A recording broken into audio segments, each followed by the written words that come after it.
Hello good evening तपाईहरु सबैजनालाई र साथीहरु म चाहिँ तल घरबाट आएर पनि हैन घरहरु अलिअलि सनाकसिनिक पारेर चाहिँ अहिले चाहिँ आगो फुक्दैछु।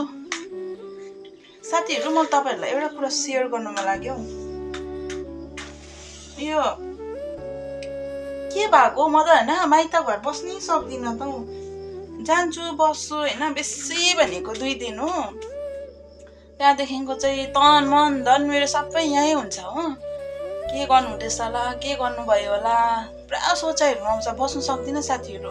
अब अरु मान्छेहरु हैन अरु केटीहरु महिना दिन हैन 15 दिनहरु बसेर आउँछ।